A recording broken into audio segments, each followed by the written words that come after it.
يا مولاي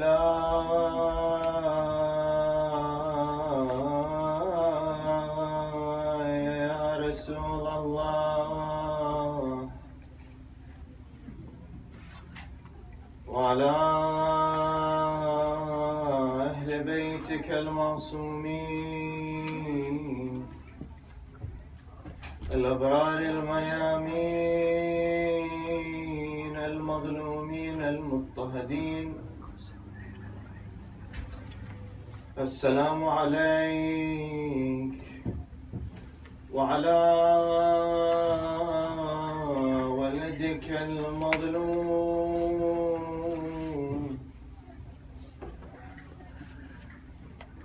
أبي عبد الله الحسين،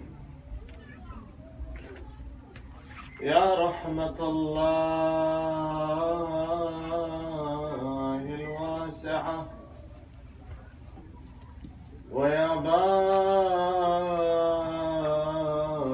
نجاة الأمة، غريب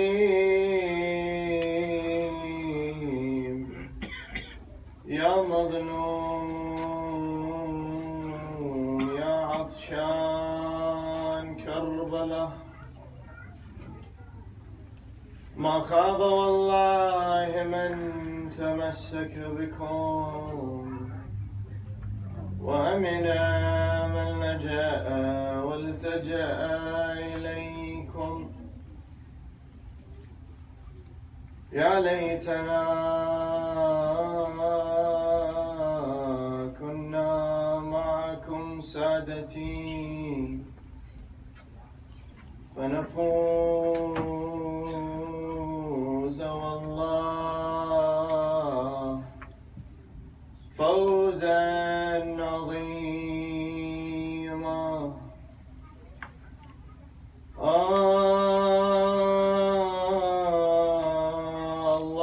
الله أي دم في كربلاء سفكا لم يجر في الأرض حتى أوقف الفلكا.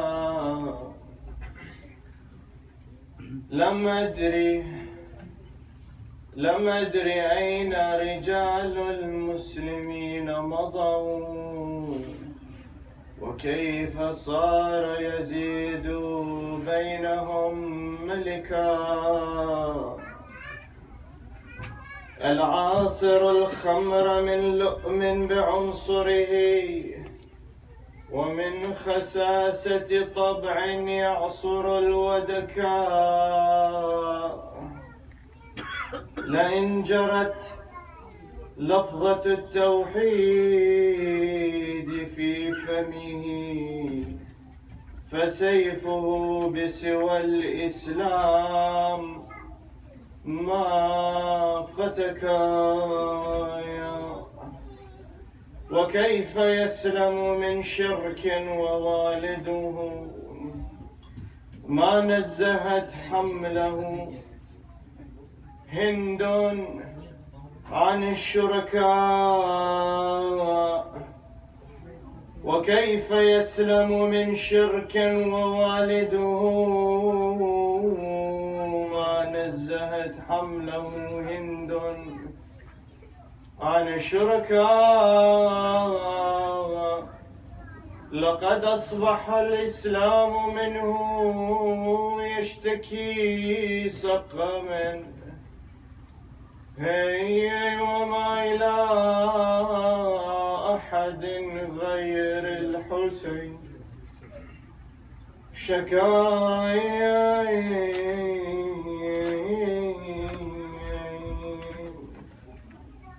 فلم يرى السبت للدين الحنيف شفا إلا إذا دمه في كربلاء سفكا.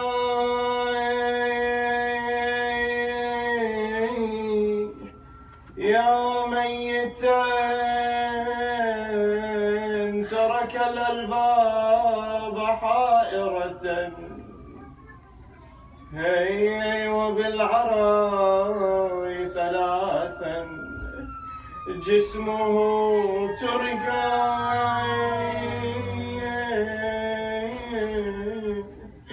إنا لله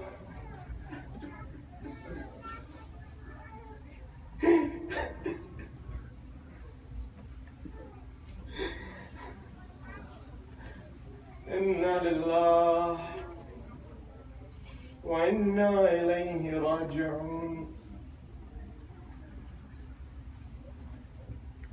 بسم الله الرحمن الرحيم.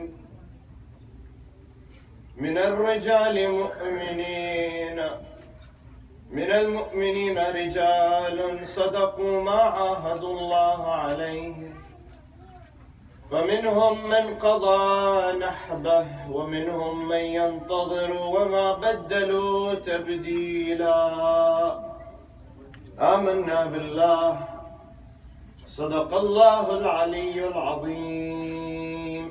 السلام عليكم جميعا ورحمة الله وبركاته.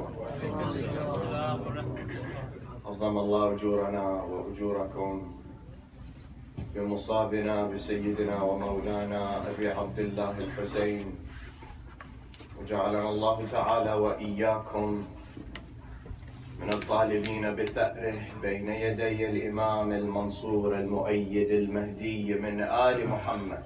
اللهم صل على محمد وآل محمد. Brothers and sisters, in the 95th year after Hijrah, when the poison had been fed to Imam Ali Zain al-Abidin alayhi salatu wassalam, they say that Imam as-Sajjad alayhi salam spent his life crying for Abi Abdullah al-Hussein and for the Shuhada of Karbala. And whenever the servant would come and put the food or put the water in front of Imam as-Sajjad, Imam as-Sajjad would say, كيف أشرب وصبت رسول الله مات عطشانا. How will I drink and quench my thirst when the grandson of Rasulullah died thirsty? They say that Imam as-Sajjad, when the poison had spread through his body, that he was lying on the bed, and they say that Imam al-Baqir, his son, he came and he sat next to him. He sat on the bed close to him, holding his father. They say Imam as-Sajjad began to cry, weep profusely. Poison has spread through his body. He is about to depart from this world and be shaheed. Imam al-Baqir is sitting next to him, holding his father. Imam as-Sajjad begins to cry. Muhammad al-Baqir alayhi salam, he says, Ya Abba, my father, why are you crying? You are finally leaving this world. You will go from this world. You will be reunited with your grandfather Rasulullah sallallahu alayhi wa alayhi. You will be reunited with your mother Fatima Zahra. You will be reunited with your grandfather Ali ibn Abi Talib alayhi salatu wassalam. You will be reunited with all of our relatives, and you will be in everlasting peace and tranquility. Why are you crying, my father? Imam as-Sajjad, in his weakness, he opens his eyes and he says, my son, you are here next to me right now in the moment of my death. I am dying and you are sitting here next to me. You are next to me on my chest, holding me. And now all I can think about is my father, Abi Abdullah al-Hussein.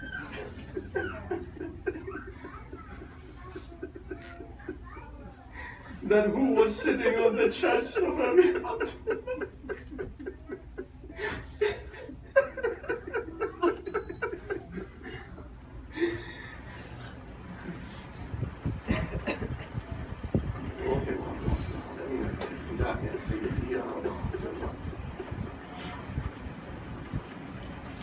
sisters, that sacrifice that was given in Karbala, that sacrifice was not a small thing. It is not trivial what he did, by any means. It was not a task that any ordinary man can do. It is a task only the grandson of Rasulullah, the son of Amir al-Mu'mineen, and Imam can do, as an example for the rest of us to live by. That example is for us not only to follow, but to ask ourselves the question, how is it our Imam is able to do something like this? How is it that our Imam is able to go out and say, رِضًا بِقَضَائِهِ وَتَسْلِيمًا لِأَمْرِهِ?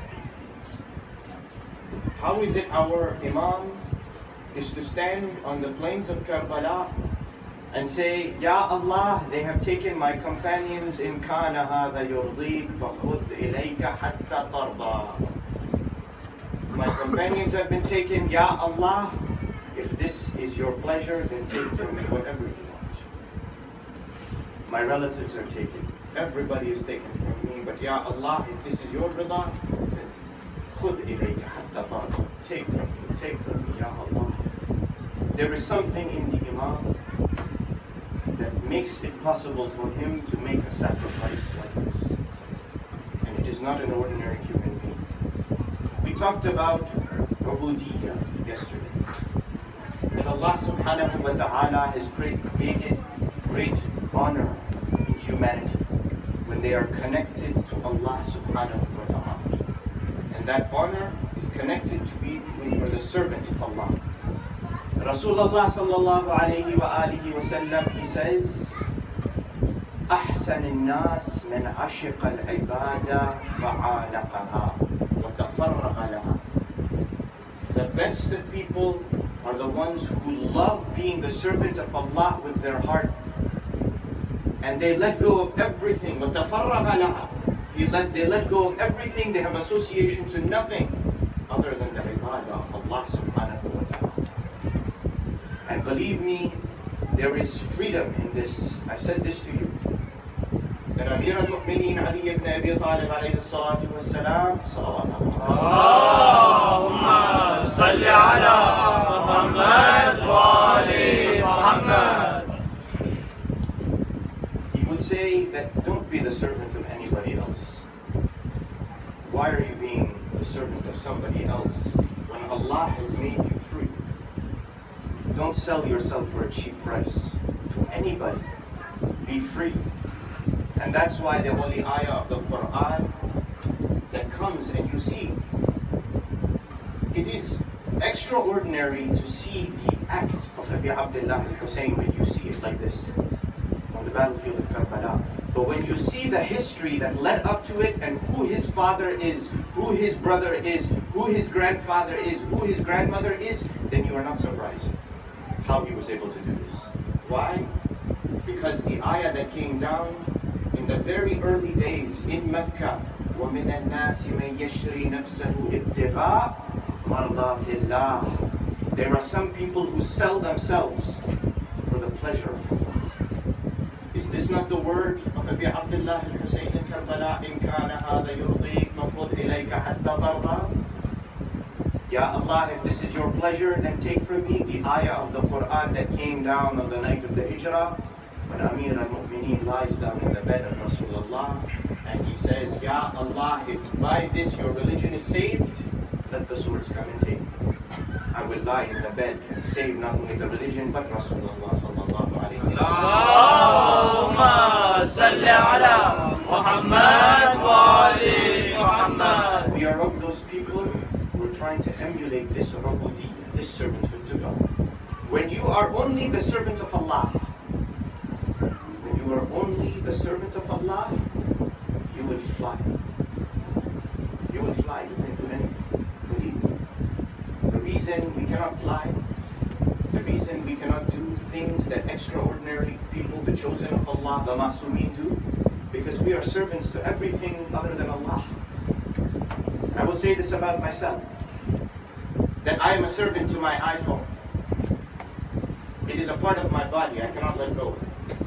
If you cut it off, you throw it somewhere, I feel like my hand has been chopped off. We have become servants to everything in this life. Everything. And I am not trying to criticize you or criticize myself either. I'm trying to say that let go of these shackles, all these aghlal that are on your arms and your legs and your neck. Get rid of it through the ubudiyyah of Allah subhanahu wa ta'ala. And Allah subhanahu wa ta'ala, He says, I will give you what you need. If you become my servant and only my servant, I will provide for you everything you want. And I will provide for you in such a way that it will be perfect for you. The Holy Quran, it says, لَوْ بَسَطَ اللَّهُ الرِّزْقَ لِعِبَادِهِ لَبَغَوْا فِي الْأَرْضِ.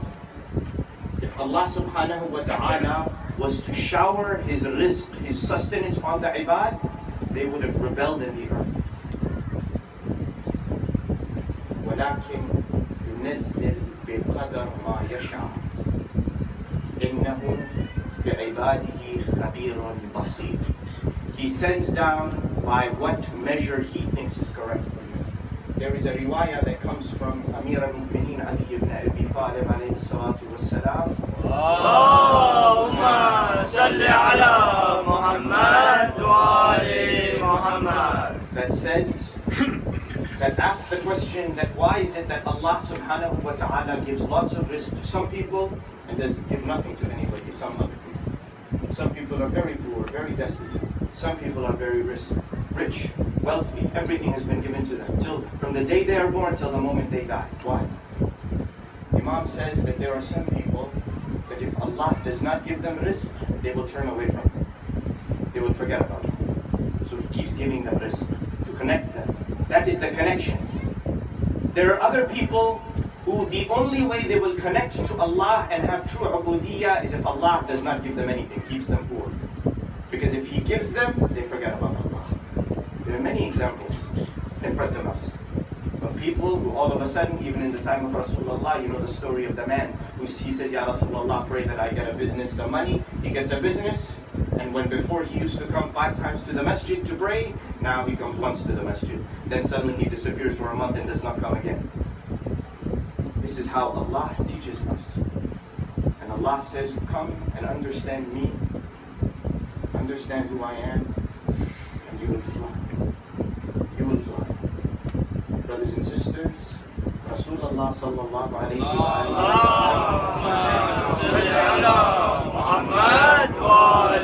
sallam, he says, لو عرفتم الله حق معرفته لمشيتم على البحور. If you knew Allah the way you should know, the way is deserving of Him, you would walk on top of the water. If you have ma'rifah of Allah. If you have ma'rifah of Allah, you can fly, you can do anything. There is nothing that is going to stop.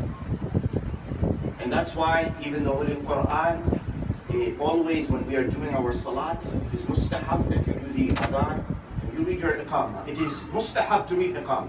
Do your iqamah, bring your focus into Allah subhanahu wa ta'ala in the iqamah. Focus on who you are praying to. Once you in that focused and you are prepared to start your salat, before the niyyah, you say, قُلْ إِنَّ صَلَاتِي وَنُسُكِي وَمَحْيَايَ وَمَمَاتِي لِلَّهِ رَبِّ الْعَالَمِينَ. قُلْ إِنَّ صَلَاتِي, my salat, وَنُسُكِي, my sacrifice for Allah. My nusuki, there you can do a whole lecture on this word just by itself. It means ibadah of Allah subhanahu wa ta'ala, sacrifice for Allah. إِنَّ صَلَاتِي وَنُسُكِي وَمَحْيَايَ وَمَمَاتِي لِلَّهِ رَبِّ الْعَالَمِينَ لَا شَرِيكَ لَهُ. There is no sharik for Allah. There is no associate. My salat, my ibadah, my sacrifice, my life, my death is for Allah Rabbil Alameen. Everything. Everything is for Allah. If these things come into our mind, if these things are how we hold on, then that is how we follow Abu Abdullah al-Hussain. He lived this ayah. He lived this ayah. And that's why he had the ability to say, إِن كَانَ دِينُ مُحَمَّدٍ لَمْ يَسْتَقِمْ إِلَّا بِقَتْلِي فَيَا سُيُوفْ خُذِينِ. If the religion of Allah does not survive except by my dying, then swords come and take me. I am ready to die. And that's why Allah has blessed us not only with the Holy Quran, but ta'itna. We just read it. Inna salati wa nusuki wa mahyaya wa mamati lillahi rabbil alameen. My life and my death is for Allah. My life and my death is for Allah. Brothers and sisters, somebody once told me this. Very simple. It is very hard to remember Allah all day, isn't it? We get busy with work, our children, our chores, our responsibilities. So somebody told me this very nice solution, small solution. That when you get up in the morning and you get up from bed, you open your eyes, you say, Ya Allah, today everything I am going to do is going to be fi sabilillah. I'm going to stand up fi sabilillah. I'm going to walk to the breakfast table fi sabilillah. I will eat fi sabilillah. I will go to work fi sabilillah. Everything fi sabilillah. Because that was the way of Muhammad wa ali Muhammad alayhi salatu wassalam.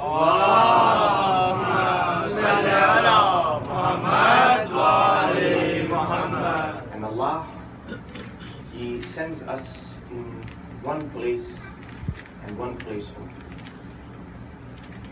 Allahumma ij'al mahyaya mahya Muhammadin wa ali Muhammad wa mamati mamata Muhammadin wa ali Muhammad. Allah, make my life the life of Muhammad, my living the living of Muhammad, and make my death the death of Muhammad wa ali Muhammad, the way they die. That when they die, I feel like I have died inside of me. And this is how we must feel, brothers and sisters. On the day, on the layl of Ashura, tomorrow is Ashura, we are in Karbala tomorrow. Tomorrow we are in Karbala. Tomorrow we are on the sands of Karbala, inshaAllah, with Abi Abdullah al-Hussain. I will say this to you, that ask your needs through Misbah al-Huda wa Safinatul Najat. Ask your needs. Whatever haja you have, ask through Abi Abdullah al-Hussain. Ask through the door that Allah has made for you, to call upon Muhammad wa ali Muhammad and that wasila to Allah. But also, when you ask, remember the grave of Abi Abdullah al-Hussain. Imagine the body of Abi Abdullah al-Hussain on the ground. And imagine that he calls out and asks for help. And say, Yabna Rasulillah, you called out for help on the day of Ashura, on the 10th of Muharram, and I was not there to answer. I was not there to respond to your call, Ya Aba Abdullah. I was not there to support you in your cause of justice, in your cause of fighting dhulm and oppression and tyranny. I was not there with you. And keep that in your heart, because that is your connection to Allah subhanahu wa ta'ala. Brothers and sisters, I mentioned to you that, and I apologize that last night the Majalis was very long, and I will try not to be so long tonight. But I promised you 2 nights ago that we will talk about Imam Al-Hassan Al-Mujtaba alayhi salam. Allahumma salli ala Muhammad wa ali Muhammad. The words of Rasulullah Al-Hassan wal-Hussain, Imaman in qama aw qa'ada. The 2 Imams, Al-Hassan and Al-Hussain, they are Imam, they are leaders. Whether they are standing, whether they are sitting, whatever they are doing, they are your guide. Imam Hassan alayhi salatu wassalam, we talk about ubudiyya, that the sacrifice of Abi Abdullah al-Hussain was the height of servanthood to Allah. It was because he had nothing that he wanted from the life of this world. And do you know what Abi Abdullah al-Hussain says? He says, مَا خَلَقَ اللَّهُ الْخَلْقِ إِلَّا لِيَعْرِفُوهُ. Allah has created humanity for one purpose, that is to know Allah, to have ma'rifah of Allah. فَإِذَا عَرَفُوهُ عَبَدُوهُ. If they knew Allah the way they were supposed to, they would worship Him the way they are supposed to worship. They would have ubudiyya. وَإِذَا عَبَدُوهُ اسْتَغْنَوْا بِعِبَادَتِهِ عَنْ عِبَادَةِ مَا سِوَاهُ. They would be enriched because they would only worship Allah and they will not worship anything else. They will worship only Allah. This example is what explains to us how Abi Abdullah al-Hussain makes the sacrifice. And it explains the position of his older brother Al-Hassan al-Mujtaba. Brothers and sisters, the difficulty on Aba Muhammad al-Hasan al-Mujtaba alayhi salam was very great. The challenge alayhi salam, the challenge that he faced was very difficult. That what Imam Ali alayhi salatu wasalam faced at the hands of Muawiyah la'natullahi alayhi was just the beginning. Because when Amir al-Mu'mineen was shaheed and left this world, the people, they came to Aba Muhammad, to Imam al-Hasan. And they said to him, Ya ibn Rasulillah, we would like for you to be the leader. We are here to give you bay'ah. We are here to pledge support to you. Everybody supported Imam al-Hasan in the days after Imam Ali's death. Now they say that Muawiyah la'natullahi alayhi, he is power hungry. He wants only power. He wants only to have rulership over people. So much so that even when the third Khalifa, I told you about this a few nights ago, that when the third Khalifa was asking for help, when the people were coming from Egypt, from Basra, from different places because they were angry with the third Khalifa, the third Khalifa sent a letter to his cousin Muawiyah saying, send your soldiers, your Syrian soldiers down to Medina to protect me. Muawiyah did not send any soldiers. He did not send any help to his cousin. He did not send any support to his cousin because he knew that his cousin was about to fall. He knew that the third Khalifa was about to be defeated and he was going to be removed. So for his power purposes, for his interests, he did not care. This is the man what is Muawiyah. He wanted control. So now he knows that Imam al-Hasan has got the power. And he now starts to create trouble. As it is, they were sitting on the manabir, on the pulpits, and cursing Amir al-Mu'mineen in Sham. They were taking the name of Amir al-Mu'mineen and cursing him on the Fridays of the khutbah. Now they say that Muawiyah la'natullahi alayhi, he starts to bribe people. They say there was a man named Ziyad ibn Abi. Ziyad ibn Abi was the governor of Imam al-Hasan in Persia, in Khurasan. So Muawiyah sent a letter to him with some money, bribing him, saying, come join my side, leave the side of al-Hasan ibn Ali, and I will give you a more prominent position. This man Ziyad is loyal to Imam al-Hasan. He rejects him, he scoffs at him. He says, take your money and go. You are a tyrant. You are an oppressor. You are a liar. You are a cheat. So he realizes that the time is difficult. He must capture him. So Muawiyah calls a council. He sits down with his council and he says, what should we do? They sit with him and they say to Muawiyah that, look, get your spies and send your spies to Iraq. Send them to Kufa, to Basra, to anywhere in Iraq to get information on al-Hasan ibn Ali. The other thing you should do is send letters to all the tribes and all the chiefs of the tribes and send them lots of money, bribe them. So he agreed with this. He sent his spies to Imam al-Hasan's, to the people around Imam Hassan in Kufa. He started to bribe the tribes and started to take control of things. Now Imam al-Hasan, he is very smart. He knows this is happening. He is an imam. He understands. And he has kept peace in the ummah for a long time. There was a long period of peace in the ummah under Imam al-Hasan. He was keeping peace, his wisdom, his control. He kept the peace in the ummah. Now, brothers and sisters, he realizes that Muawiyah is not going to stop. And so Imam Hassan sends a letter to him. And he says to Muawiyah in the letter that when Rasulullah sallallahu alayhi wa sallam, when my grandfather Rasulullah died, the Ansar, they came and they said to the Muhajirin that we supported the Rasul when nobody supported him. The Khalifa should be amongst us.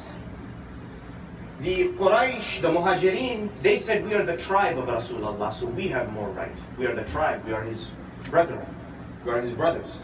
And eventually the Ansar gave up. And the rulership, the Khilafah, it went to Quraysh, somebody from Quraysh. Imam Hassan writes this in his letter, and he says to him, have you forgotten our position with respect to Rasulullah? That if Quraysh has a right on Rasul more than the Ansar, who are we? We are the blood of Rasulullah. We are the flesh of Rasulullah. And he says to him, who are you other than a deceiver, a corrupt, whose father was the enemy of Islam, whose father killed Muslims and continuously subverted the Muslim Ummah? Muawiyah gets this letter, he disregards it, and they say he begins to plan his attack. He amasses an army and he gets this army and he sends this army towards Iraq. He is in Sham, he is in Damascus, in Syria, and he is sending this army towards Iraq. Now, brothers and sisters, I am telling you this history so you can see the position of Al-Hasan al-Mujtaba alayhi salam, and how our Imam was so madloom, but his jihad in the way of Allah was no less than the jihad of Abi Abdullah al-Hussain. This older brother did what others could not do. So now the armies of Syria, they are coming towards Iraq. They are making their way. And Imam al-Hasan, he did not want war. He did not want to fight.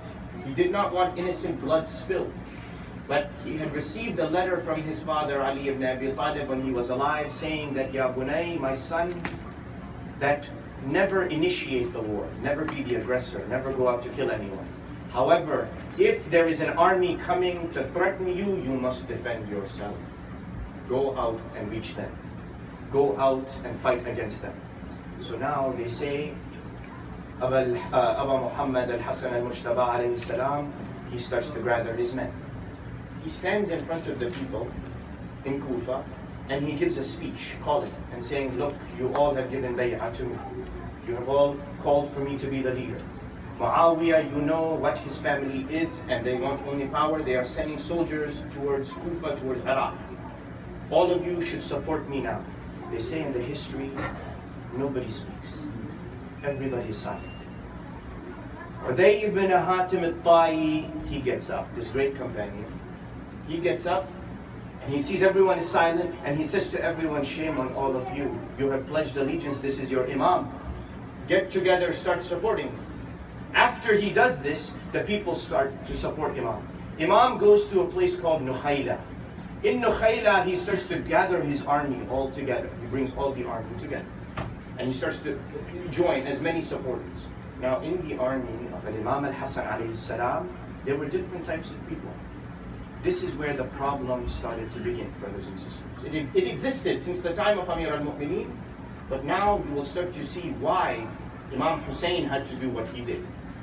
Imam Hassan's army was comprised of true Shia. They were the true supporters of Imam al-Hasan. True people who supported him and the Ahl al-Bayt. They were the Khawarij.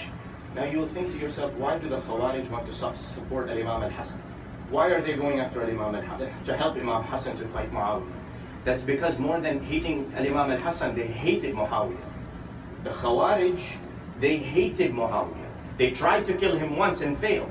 So now this was their opportunity to fight. So they said, we will join Imam al-Hasan. But were they loyal to Imam al-Hasan? They were not loyal to Imam Hassan. They just wanted to kill Muawiyah. The other group of people who were with Imam al-Hasan were the tribes. There were some tribes in Iraq who all they cared about was money. So the chiefs of the tribes told their men that, look, if you defeat Muawiyah, you'll get lots of riches from Sham. Sham is a very rich place. You will get lots of riches. Join the army of Imam al-Hasan. All these people joined. Are these people sincere? These are not sincere people.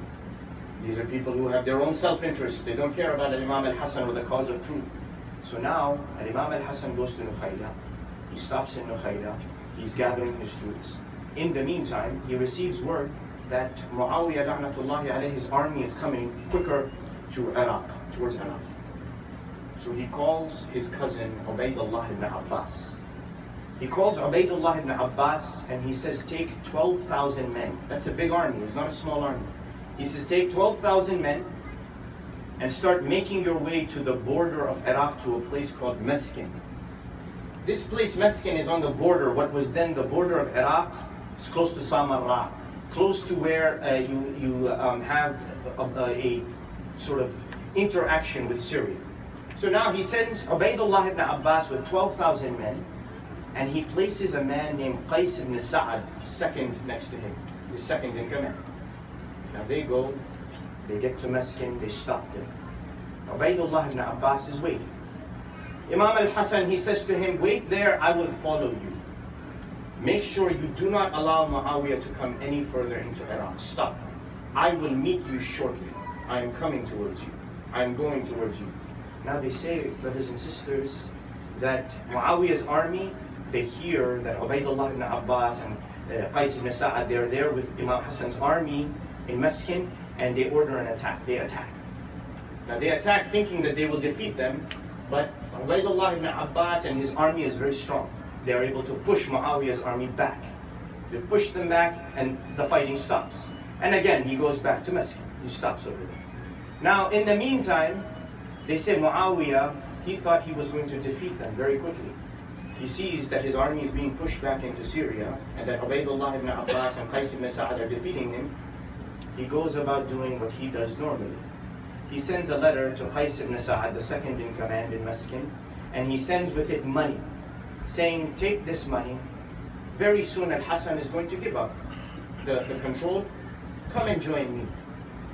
Qais ibn Sa'ad, he tears the letter. He says, take it and keep it for yourself. When this word goes back to Muawiyah, he becomes very angry. He says, okay, I am not going to stop. He writes another letter. In this letter, he writes it to Ubaydullah ibn Abbas, the cousin of Imam al-Hassan. In the letter, he says, I am going to give you 100,000 dirham. 50,000 now, 50,000 later when you come to join me. He says, you know your cousin will fail. You know your cousin Al-Hassan ibn al-Mushtaba is going to get defeated. Come and join me. I will give you a very high place as a general in my army. They say Ubaydullah ibn Abbas is a weak man. He is afraid. He has no trust in Al-Hassan al-Mushtaba. They say in the middle of the night, with 8,000 of those 12,000 soldiers, he deserts the army of Imam al-Hassan and he goes and joins Muhammad. You say Imam Hassan is Madhloom. I am telling you, he is Madhloom. And what he did, I am telling you, is a sacrifice that is very big. The pain he suffered. Now that 8,000 soldiers are gone, in the meantime, Imam al-Hassan, he is traveling, and once, as he's traveling in the land with his companions trying to get to Meskin, they say a man named Jarrah ibn Sinan, he suddenly comes out, pulls a knife, and he stabs Imam al-Hassan in the leg. And the history describes that he stabs him so hard that it hits the bone in his leg. It hits the bone of Imam al-Hassan's leg. Imam Hassan, they say as soon as he's stabbed, he grabs the man by his beard. Some say his beard, some say his shoulder, his arm. He grabs him and he throws him on the ground. Quickly, the Shia who are there, they quickly come around, surround this man, and they kill him. They get rid of him for attacking Imam al-Hassan. But now Imam Hassan has a very deep wound in his leg. And he becomes very, very sick. So the Shia, they carry him and they take him back. And some say they take him back to Nukhayla, some say they take him to Madain. In Madain, he comes and he remains sick for a very long time.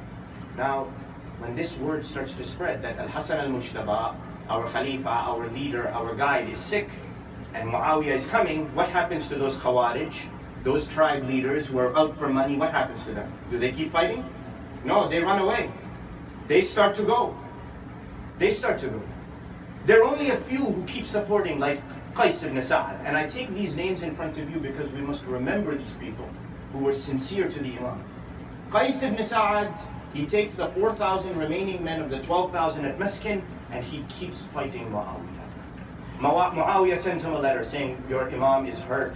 He is going to die. Give up soon. Just surrender. What are you fighting for? Qais says, I will never surrender until I hear from my Imam's mouth that I need to stop. The people start to leave. They desert the Imam. They walk away from the Imam. Until suddenly, there is no support left for the Imam.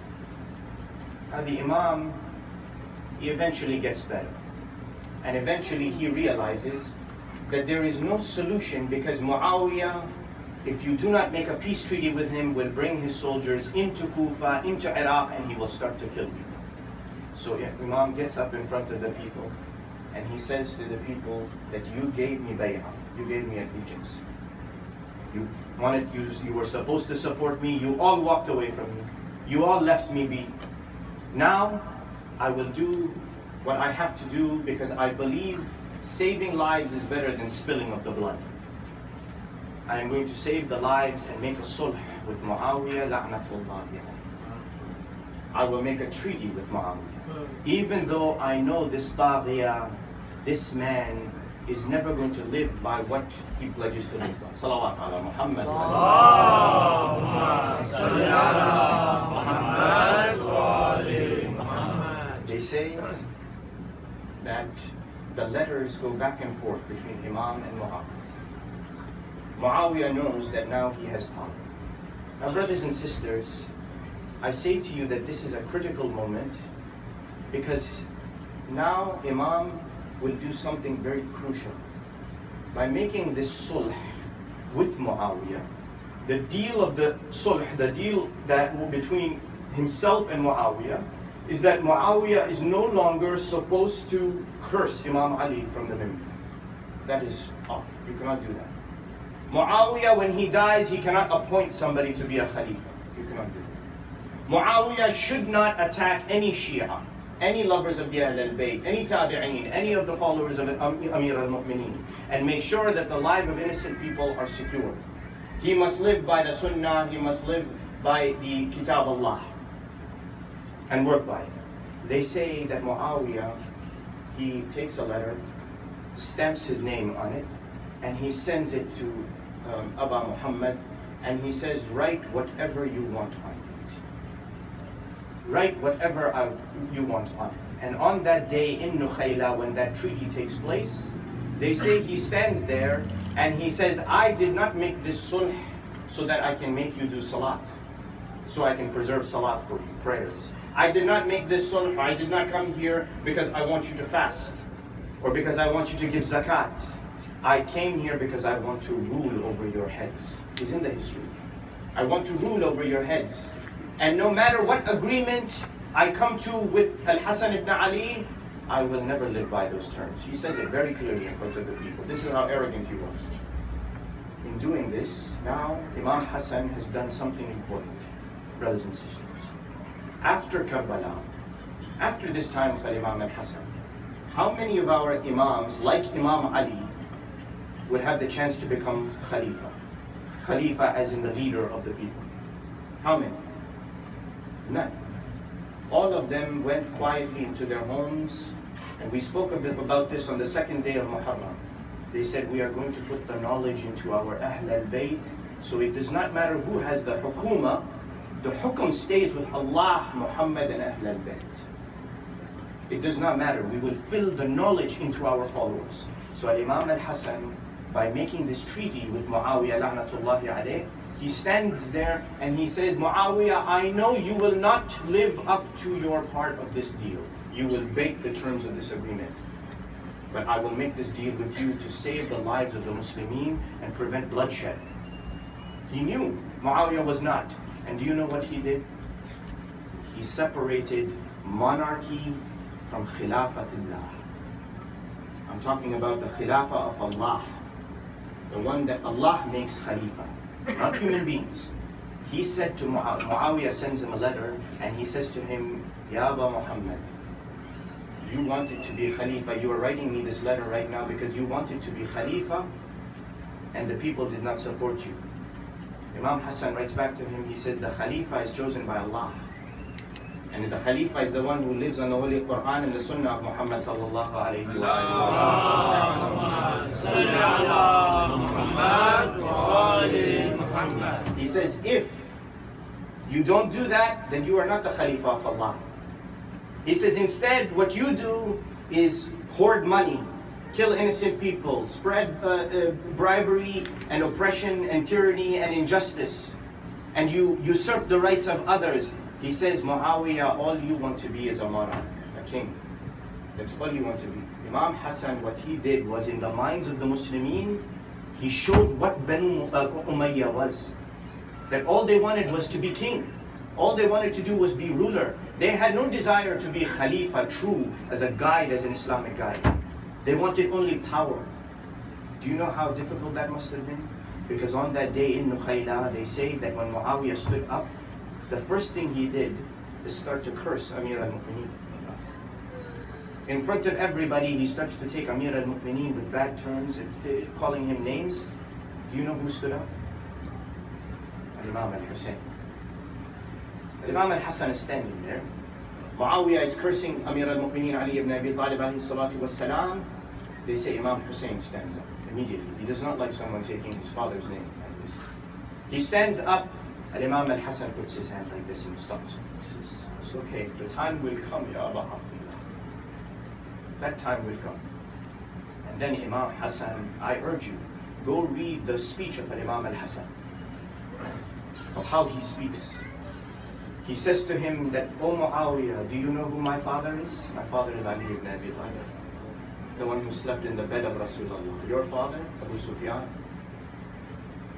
Do you know who my mother is? My mother is Fatima, Zahra, Sayyidat Nisa al-Alameen. Allahumma salli ala Muhammad. Who is your mother? Your mother is Akirat al-Ahrad al-La'in ibn al-La'in. She is the one who ate the livers. Who is my grandfather? My grandfather is Rasulullah sallallahu alayhi wa alihi wa sallam. Allahumma salli ala Muhammad. Your grandfather is Harb. Do you know who my grandmother is? My grandmother is Khadijat al-Kubra alayha salam. Who is your grandmother? He's pointing this in front of the people. So the people become aware that the king is not necessarily the one chosen by Allah. The king may have power over the bodies of the people, but the hearts of the people, the true people, are connected to Allah through the imam. And that's why the ayah says, وَنُرِيدُ أَن نَمُنَّ عَلَى الَّذِينَ اسْتُضْعِفُوا فِي الْأَرْضِ وَنَجْعَلَهُمْ أَئِمَّةً وَنَجْعَلَهُمُ الْوَارِثِينَ. Allah says, we want to support the ones who were made weak in the earth. We will make them imams. We will make them the inheritors of the earth. They were saying, many people came to Imam al-Hassan. That, Ya Aba Muhammad, how are you doing sulh with Muawiyah? How are you doing this peace treaty with Muawiyah? Do you know what he said to them? He says, you don't know. He says, do you know the story of Khidr and Musa?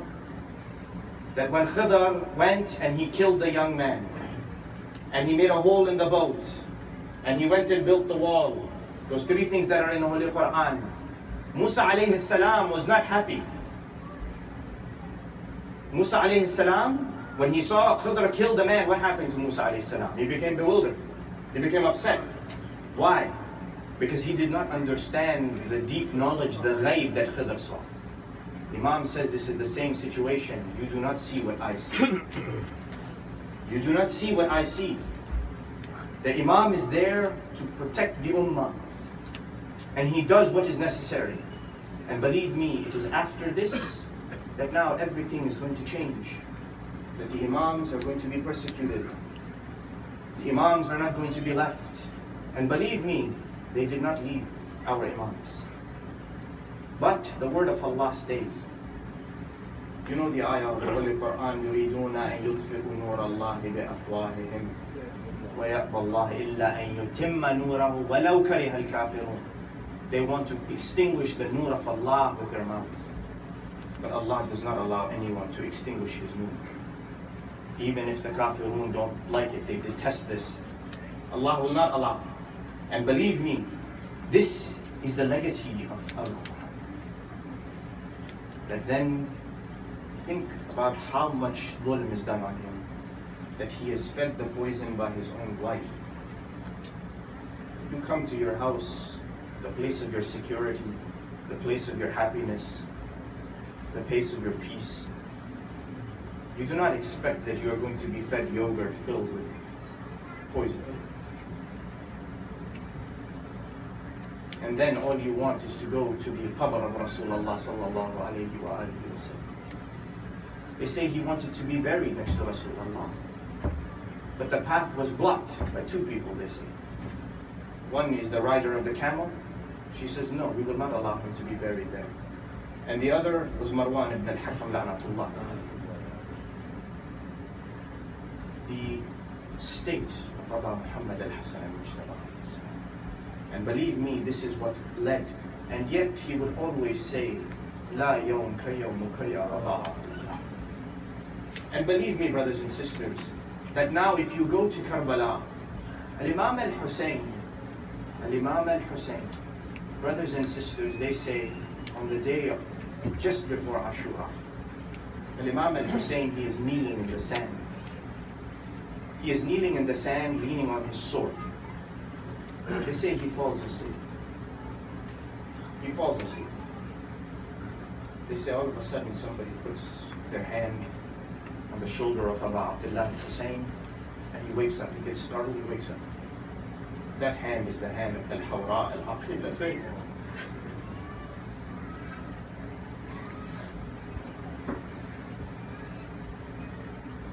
She says that, Ya Abu Abdullah, don't you hear the sounds of the soldiers? They are coming, the enemy soldiers. They are coming close. Abu al-Fadl al-Abbas, he comes.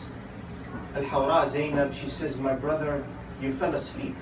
You were on the battlefield leaning on your sword, you fell asleep. He says to her, Ya Khayya ya Zainab, what can I tell you? I slept and I saw my grandfather Rasulullah sallallahu alayhi wa alayhi. And he was telling me that, Ya Hussein, very soon you will come back. The time is not long now, you will come back to us, Ya Abu Abdullah. The Imam al-Hussein calls up al-Fadl al-Abbas. He says, oh Abbas, go and see what the enemy soldiers want. Abu al-Fadl al-Abbas, he goes and talks to them.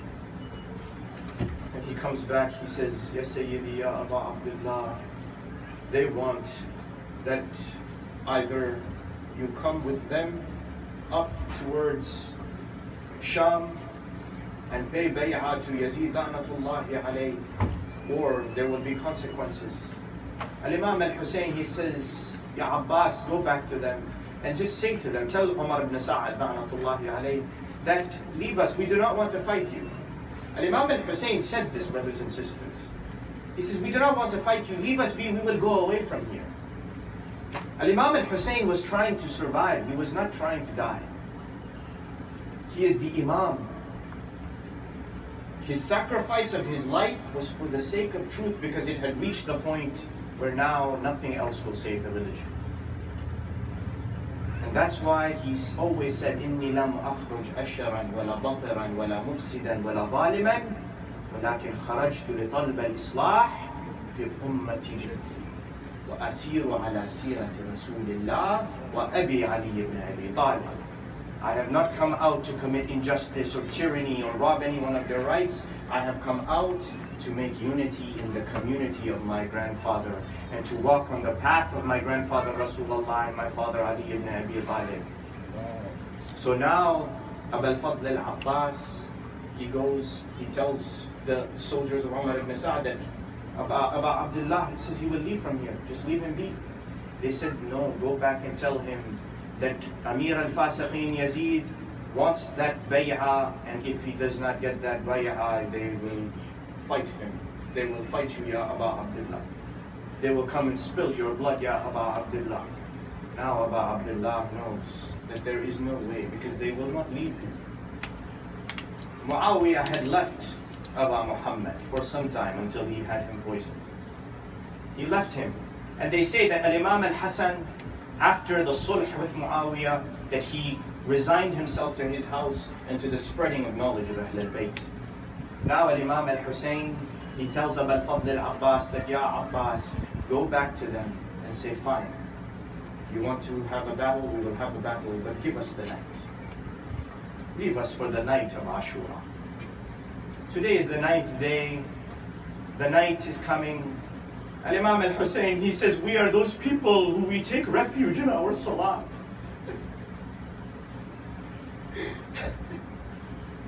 We are those people who we engage in dua and the reading of the Holy Quran. Ya Abu al-Fadl, go tell them that give us the night. Abu al-Fadl al-Abbas goes and the reprieve is given, that you have till the night, until the day of Ashura. Brothers and sisters, but now the day of Ashura, the 10th of Muharram.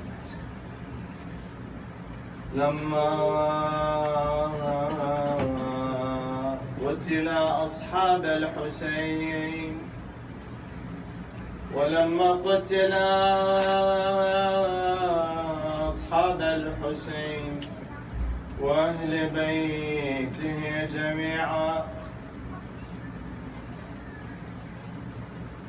نادى أبا عبد الله هل من ناصر ناصر ينصرنا.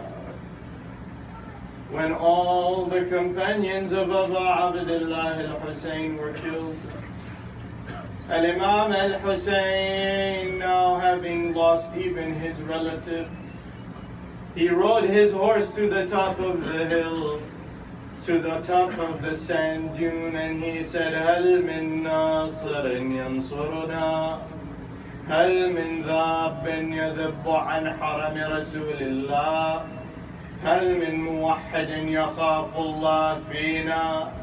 Is there anyone to come to our support? Is there anyone to protect the sanctity, the sacred house of Rasulullah? Is there anyone to come and help us in this difficult time? Abu Abdullah al-Hussein is all by himself. They say that the ladies, Banat Rasulullah, heard the cry of Abu Abdullah, فَارْتَفَعَتْ أَصْوَاتَهُنَّ بِالْبُكَاءِ وَالنِّيَاحِ. The daughters of Rasulullah, they heard the call for help from Abu Abdullah, and they began to cry and weep, and their voices were raised. Brothers and sisters, 3 days the water has been stopped from the camp of Imam al-Hussein. They say that there were young children in the battlefield. This is the night of Ashura.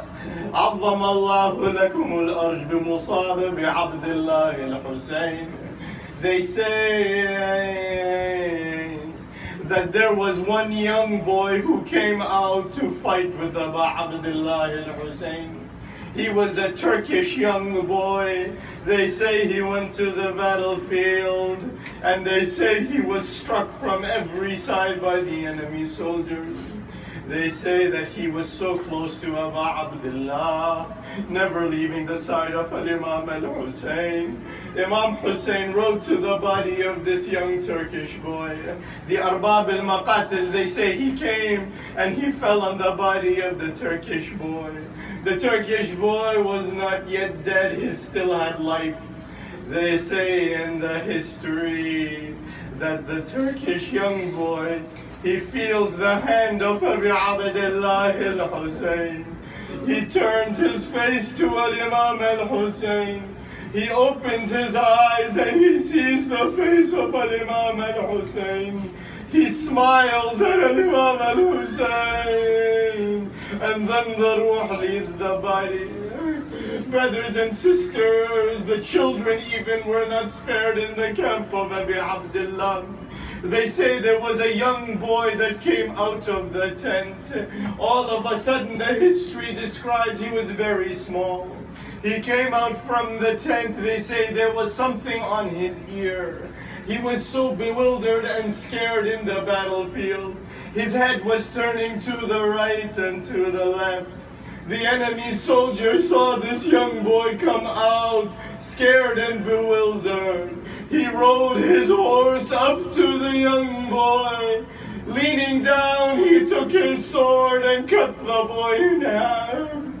This is the musibah of Abu Abdullah al-Hussein, that one by one the bodies have to be picked up by Abu Abdullah.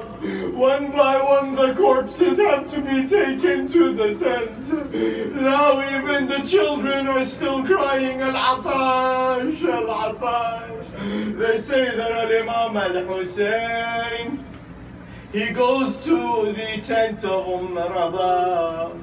He sees that Rabab is sitting with her head in her hands. Ali al-Asghar Abdullah al-Radi' is lying there. He has not had water for 3 days. Even the milk in the breast of his mother has dried up. Now she says to him, Ya Mawlai ibn Rasulullah, your son Abdullah al-Radi', your son Ali al-Asghar, he is only 6 months of age. Take him to the enemy, and maybe they will give him some water. How is the heart of Abu Abdullah al-Hussein? And Imam al-Hussein picks up Abdullah al-Radi'. He walks him out of the tent. Brothers and sisters, it is described in the history that the sun of Karbala was very hot. The wind was blowing in the desert. And Imam Hussain, he took his robe and he covered the body of Abdullah al-Radi. He covered the body of Ali and al-Asghar. He started to walk towards the enemy soldiers. The enemy soldiers saw Abu Abdullah coming forward. They saw that he is hiding something under his robe. They said to him, Ya Abu Abdullah, are you hiding the Quran under your robe? Do you think you will show us the Quran and we will stop attacking you? Today nothing is going to stop us from spilling your blood. And Imam Hussain opens up his robe and pulls Ali and al-Asghar out. The enemy soldiers see the 6-month-old baby of Abu Abdullah. And Imam al-Hussain, he says to them, O soldiers of Umar ibn Sa'ad, you have come out to fight against me. But what has this 6-month-old baby done to you? What crime has he committed against you? If you do not want to give us some water, then at least come and give some water to him. He has not drank water for 3 days. Brothers and sisters, the soldiers of Umar ibn Sa'ad do not move. There is no sound, no gesture from them. Abu Abdullah al-Hussain, he calls to them. He says, if you think I am trying to trick you, that then when you bring the water, I will drink it myself. Believe me, I will not drink of that water. I am leaving Ali and al-Asghar on the sand. I will back away from here and move away. Won't one of you come and get him some water? Come and feed him just a little bit of water. Abu Abdullah al-Hussain, he puts Ali and al-Asghar Abdullah al-Radi on the sand. He stands up and he starts to back away. They say that Abdullah al-Radi, lying on the sands of Karbala, his lips have become dry from not drinking any water. Some of the soldiers of Umar ibn Sa'ad, they see the 6-month baby. They begin to cry. Their hearts begin to shake and quiver. They say Shimr notices the hearts of his soldiers starting to turn to Abdullah al-Radi. He calls to Harmala. He calls Harmala la'natullahi alayh. He says, Harmala, end this boy's life before our soldiers start to join Abu Abdullah al-Hussain. فرماه حرملا بسهم. Harmala shot the arrow into the air.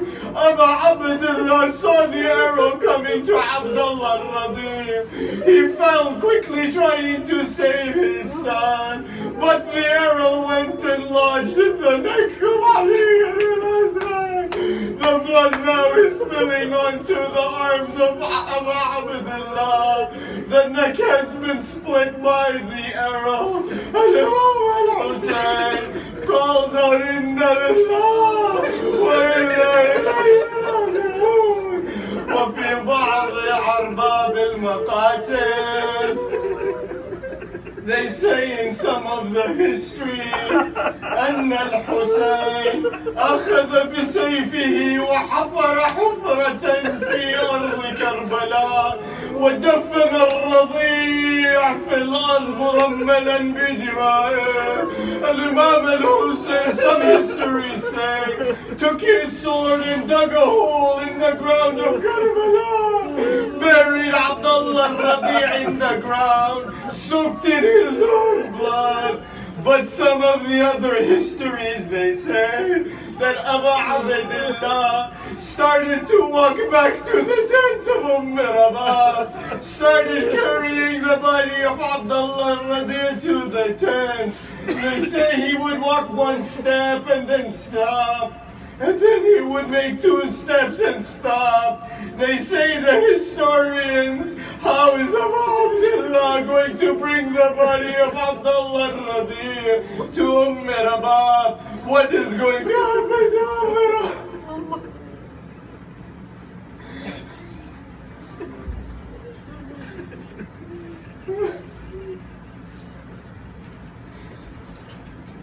وسيعلم الذين ظلموا آل محمد أي